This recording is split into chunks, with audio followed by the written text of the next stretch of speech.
All right, Shalom. I'd like to start by giving all praises, honor, and glory that's due to Yahweh Bahasham, Yahweh Shai, Bahasham Rakakwadash. Double honor to the apostles and the elders of Great Millstone who taught us this truth. Peace and blessings to the whole Philek Akim, scattered throughout the four corners of the earth, giving all diligence to make your calling and election sure, as well as hastening the return of our Lord Yahweh Shai. All right, we are in the year 2026. Which has been coined the year of apostasy, sellouts, agents, and Jacob's trouble. Okay, and concerning the Jacob's trouble side of prophecy, we as the hopeful elect during the time of Jacob's trouble, all right, where we know that we're praying that Yahweh Ba'Shem Yahweh Shai puts the spirit on us not to bend to Esau's will, which is his new world order, the hour temptation. Sometimes you may have the question, well, how's the Lord going to take care of us during the time of Jacob's trouble? How are we going to eat? Which is the key thing that I'm going to focus on in this video. Shoot, how are we going to eat? And a lot of times you'll hear brothers say, you have these people building these bunkers. And you'll have brothers be like, hey, man, y'all building them bunkers, storing up all that food, and you doing that for the profits. And yeah, that could be, that very well could be true. So that could happen, man, to where you got somebody out there storing all of this food, and then when brothers are in that pilgrimage spirit and roaming through the earth, however the Lord has it, we come across it. That's very well could be possible, man. All right, but another possibility, which is going to sound far-fetched, to the regular mind, to someone who doesn't have the spirit of Yahweh Ba'Shem Yahweh Shai, hey man, we might eat manna. I was thinking about that, man. We might eat manna. All right. Now, what is manna? All right. We're going to get into what is manna. I was reading an account in the book of Exodus where the Lord fed us with manna in the wilderness, man, and he gave us instructions on how to deal, et cetera, man. And of course, Jake back then, man, they was ungrateful. But the scriptures tell you, man, all right, right here, Romans 15:4, it says, for whatsoever things were written aforetime were written for our learning. Which is why, it's important to read, because you go back and you read these different accounts. And what it does is it shows you what could happen. It shows you what's within the realm of possibility. Which anything is possible to Yahweh Ba'Shem Yahweh Shai. But it shows you what could happen, what's within that realm of the Lord, of miracles the Lord could perform on your behalf. Peter, I believe he was fed with ravens. The ravens brought him food, man. So it's so many different accounts, but we're going to focus on this one in particular, man. In the book of Exodus, chapter 16, right? We might eat manna. It says, so again, Romans 15:4, for whatsoever things were written aforetime were written for our learning, that we through patience and comfort of the scriptures might have hope. See? Through patience, Ecclesiasticus chapter 2, and comfort of the scriptures, we might have hope. See, these things are written for comfort as well. All right. So you know who your power is, who you're dealing with, man, what he could do on your behalf. All right. Now, who is eligible for these different miracles to happen for them, man? The elect. All right, you have to be of the elect for these miracles to happen for you. If you're not of the elect, these miracles are not going to happen for you, obviously. Okay? This is Psalms 91. It says, he that dwelleth in the secret place of the Most High shall abide under the shadow of the Almighty. What's the secret place of the Most High? This truth, okay? This wisdom, knowledge, understanding, doing the work, okay? Putting off the old man, all right? Meditating in the Lord's law. One thing that I've been learning is when you read the law, it what it does is it like gives you like a sort of a condemnation in your everyday doings, which the law, Yahweh B'Shem Yahushua, is totally contrary to how niggas in the world operate. They're just Esau's and Esau society, period, man. You know, so, but yeah, man, it says, he that dwelleth in the secret place of the Most High shall abide under the shadow of the Almighty. All right, that's this truth. All right, this is the secret place. This is what makes you eligible. Well, you have to be of the elect, but then that's what makes you eligible for the Lord's protection. It says, I will say of the Lord, he is my refuge and my fortress. My power, in him will I trust. Surely he shall deliver thee from the snare of the fowler and from the noisome pestilence. He shall cover thee with his feathers, and under his wings shalt thou trust. His truth, see? His truth shall be thy shield and buckler. All right? This truth is our protection, man. Serving the Lord. All right? Comes with a reward, even on this side, before the kingdom of heaven. Okay? Thou shalt not be afraid of the terror by night, nor for the arrow that flieth by day, nor for the pestilence that walketh in darkness, nor for the destruction that wasteth at noonday. Ultimately, nuclear destruction, man. It says 1,000 shall fall at thy side and 10,000 at thy right hand. Right, man? We're going to be seeing people drop. You know that one song? Let the bodies hit the floor. Hey, man, that's going to be real life. You know what I'm saying? All these people that are not under the heads of protection of Yahweh B'Shem Yahushua. It says, 1,000 shall fall at thy side and 10,000 at thy right hand, that it shall not come nigh thee. Only with thine eyes shalt thou behold and see the reward of the wicked. And one of the rewards of the wicked that we're going to be seeing is famine. All right? There are going to be a lot of famished people out here, man. All right, here in America specifically, the foods are pumped full of so many chemicals. Okay? So many chemicals. To the point where,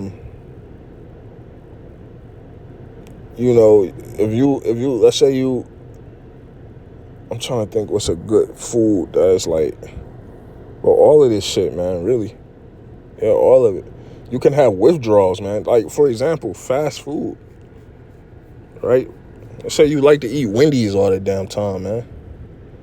Right? Popeyes, man. You see how they was acting over that damn chicken sandwich, man, that one summer, man? So it was crazy, bro.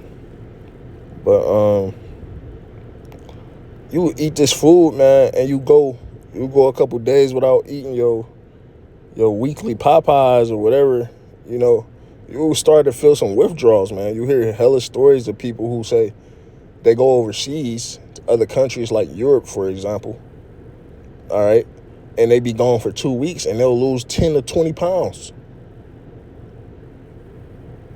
10 to 20 pounds, man, or 10 to 15 pounds, come back home, none of their clothes fit, and what they realize, everybody says is the food here in America is poison, okay? The food over here is poison. It's the food that's killing us, man. All right. So anyway, the point I was making is these people out here. One of the evils that's gonna befall these people out here, that the Lord has prepared is famine, man. All right. You're gonna see people extremely malnourished. You're gonna see cannibalism. Okay? And it's going to be very bad, man. You know, so a question someone might ask is, how are we going to eat? All right, so I got that account in the book of Exodus chapter 16. And I'm going to just read it, man. You know, Exodus 16:1. And they took their journey from Elim, and all the congregation of the children of Israel came unto the wilderness of Sin, which is between Elim and Sinai, on the 15th day, the 2nd month after their departing out of the land of Egypt. And the whole congregation of the children of Israel murmured against Moses and Aaron in the wilderness. Hey, it said the whole congregation of the children of Israel. And then you even with this, you go on to learn how, man, the Lord, he don't like that murmuring shit, man. Okay? It says, and the whole congregation of the children of Israel murmured against Moses and Aaron in the wilderness. And the children of Israel said unto them, would to the Most High we had died by the hand of the Lord in the land of Egypt, when we sat by the flesh pots, and when we did eat bread to the full. For ye have brought us forth into this wilderness to kill this whole assembly with hunger. So niggas is saying, talking that shit, man. Being a smart mouth. You know, reminiscing on how they had X, Y, and Z to eat in Egypt before they was delivered out of Egypt. Okay, and how it was unlimited damn near. Then we come out here in the wilderness and we hungry, man. We gonna mess around and die from hunger. You know how Jake is, man.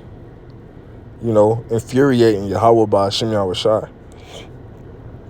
All right, but let me not get too carried away. We're going to focus on the point. Verse 4, it says, then said the Lord unto Moses, behold, I will rain bread from heaven for you. What? This is why I say, man, we might eat manna, right? We don't know what's going to be going on out here during the time of Jacob's trouble, man. All right, Daniel chapter 12, starting at verse 1, says it's going to be the worst time in the history of the earth since there was a nation. The Lord might not want us out here moving around amongst this, man. Okay? He might say, here's this manna. We got instructions on how to deal with it right here. Okay? It says, then said the Lord unto Moses, behold, I will rain bread from heaven for you, and the people shall go out and gather a certain rate every day. They got instructions with this, though. They were given instructions. That's another thing that you learn, man, being in this truth. All right, how important it is to follow instructions to the T. Okay? It says, so I'm going to read it again. And the people shall go out and gather a certain rate every day. So a certain amount of this bread that rained from heaven. Okay? That I may prove them whether they will walk in my law or no. So the Lord's doing all these miracles and blessings for the children of Israel in the wilderness. All right. And he's like, I'm going to see, are they going to keep my law, statutes, and commandments? I'm doing all of this for them. Okay. It says, and it shall come to pass that on the 6th day they shall prepare that which they bring in, and it shall be twice as much as they gather daily. Why? Because the 6th day is right before the Sabbath day. You can't be gathering no bread on the 7th day. So on the 6th day, you got to grab double as much as you would for the following day, because the next day is a day of rest. Okay? It says, and Moses and Aaron said unto all the children of Israel, at even then ye shall know that the Lord hath brought you out from the land of Egypt. Okay? It says, and in the morning then ye shall see the glory of the Lord, for that he heareth your murmuring against the Lord. And what are we that ye murmur against us? Right? Moses is like, man, the Lord gonna do a miracle for you, damn unappreciative efforts.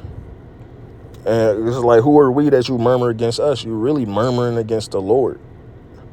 Right? But he gonna do this miracle to show you that he is the one who brought you out of the land of Egypt. And you would think if the Lord was doing all of these miracles, the likes of which they've never seen before, that they would be grateful, man.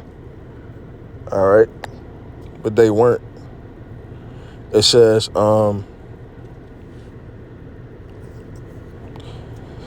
Verse 8, it says, and Moses said, this shall be when the Lord shall give you in the evening flesh to eat, and in the morning bread to the full. For that the Lord heareth your murmurings which ye murmur against him. And what are we? Your murmurings are not against us, but against the Lord. So all that complaining and shit, you're complaining against the Lord, right? And another thing, man, you could be amongst your camp, right? You be amongst the camp, amongst brothers, and your elders give out a directive, like, hey man, do this, do that, don't do this, right? Give out a commandment, and then you will be on some like secret murmuring type stuff, right? You're not murmuring against your camp heads. You're not murmuring against your leadership. You murmuring against your Yahweh Bashem Yahweh Shai, man. Okay, so I got to just add that in there. Okay. Verse 9, it says, and Moses spake unto Aaron, say unto all the congregation of the children of Israel, come near before the Lord, for he hath heard your murmurings.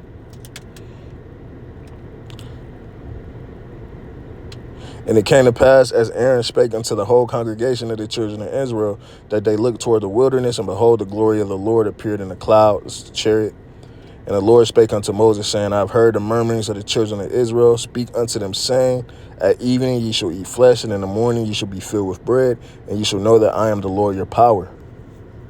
The Lord pulled up on their ass, man, on the chariot. Right? You know Israel's scared, man. Right? It says, and it came to pass that at evening the quails came up. Right?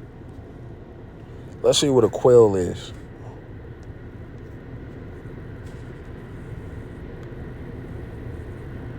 Quail.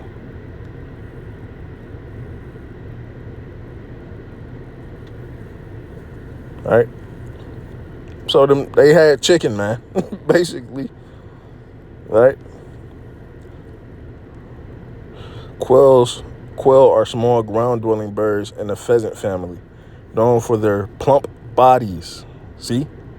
Short tails and often distinctive head plumes. Living in flocks called conveys in diverse habitats like grasslands and woodlands. Okay? So they ate. They had meat. They had flesh. Right? And if you know anything about Jake, that's what Jake want, man. Meat, bread, and something cool to drink. You know, and the Lord knew us well, and that's what he gave us, man. Okay? Some savory meat, some good bread, and some nice, cool drink to drink, man. You know, the Lord fulfilled all those things for us. It says, and it came to pass as Aaron spake unto the whole congregation of the children of Israel, that they looked toward the wilderness, and behold, the glory of the Lord appeared in the cloud. And the Lord spake unto Moses, saying, I have heard the murmurings. Okay, I read that part. And it came to pass that at the evening the quails came up and covered the camp. And in the morning the dew lay round about the host.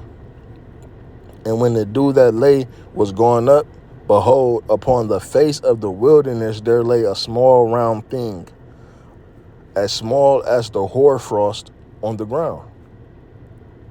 And when the children of Israel saw it, they said one to another, it is manna, for they wist not what it was. And Moses said unto them, this is the bread which the Lord hath given you to eat. See? We might eat manna, right? And we could always revert back to this scripture, to this account in the scriptures, to tell us how to go about dealing with it. All right? We understand that it appears in the morning, in the dew, you know, right? When the dew dissipates, okay? Verse 16, it says, this is the thing which the Lord hath commanded. All right? So they was given manna, and they was also given instructions on how to eat it. This is the thing which the Lord hath commanded. Gather of it every man according to his eating. An omer, okay? An omer is a measurement, okay? It's almost like 2 liters, okay? An omer. for every man. Okay? So for every man, they was told to gather 2 liters of this manna, right? Which the scriptures is calling an omer, right? A measurement. It says, according to the number of your persons, take ye every man for them which are in his tents, right? So for every person in your tent, they get 2 liters of manna, okay? And when the children of Israel did so and gathered some more, some less, right? They gathered according to what they could eat, right? And when they did meet it with an omer, right? Measured it out. That's what it means to meet. He that gathered much had nothing over, and he that gathered little had no lack. Right? So they had just what they needed. Perfect, man. And that's how the Lord operates, man. The Lord, even in this truth right now, man, aside from food, the Lord will bless you exactly with what you need for your situation. No more, no less. All right? Just enough to keep you where you need to be, man, to serve him. Okay? And you got to learn how to be content. It says, and when they did meet it with an omer, he that gathered much had nothing over, and he that gathered little had no lack. They gathered every man according to his eating. It says, and Moses said, let no man leave of it till the morning. So you got to eat it all, man. All right? Don't have none left over in the morning. Just laying out. Okay? Notwithstanding, they hearkened not unto Moses, and of course they did not listen. All right? But some of them left of it until the morning, and it bred worms. Right? It bred worms. So it had an expiration date. Right? It says, and when the sun waxed hot, it melted. And it came to pass that on the 6th day they gathered twice as much bread, because the following day would be the Sabbath. So they had to gather twice as much. 2 omers for 1 man. So on the 6th day of the week, right, because the Sabbath was the next day, all right, or at sundown, they would have to gather 2 omers. So 2 liters per every man. 2 liters for tonight, and 2 liters for tomorrow, the Sabbath. All right. It says, 2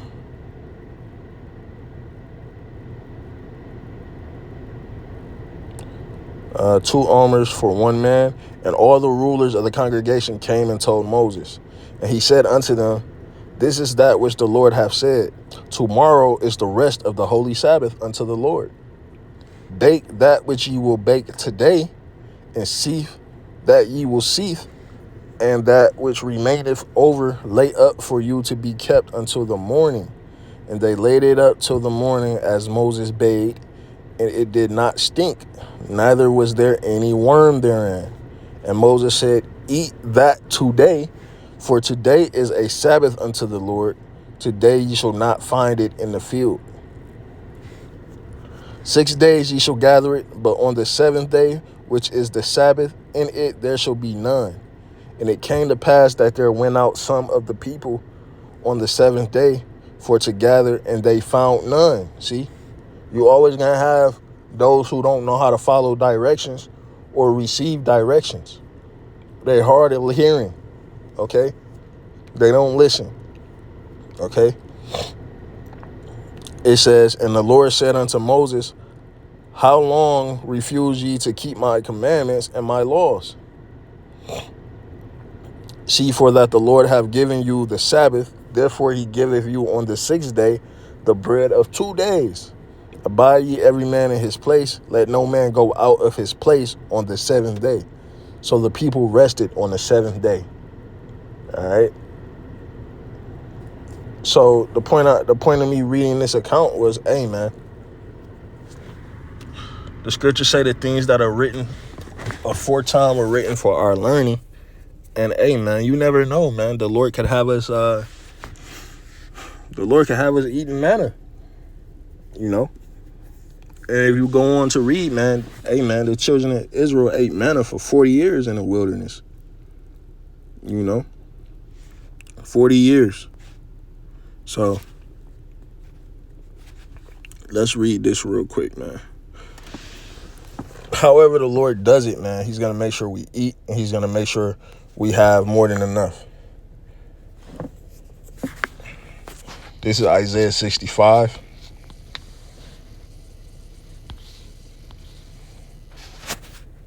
In verse 13, it says, therefore, thus saith the Lord Yahweh, behold, my servants shall eat, but ye shall be hungry.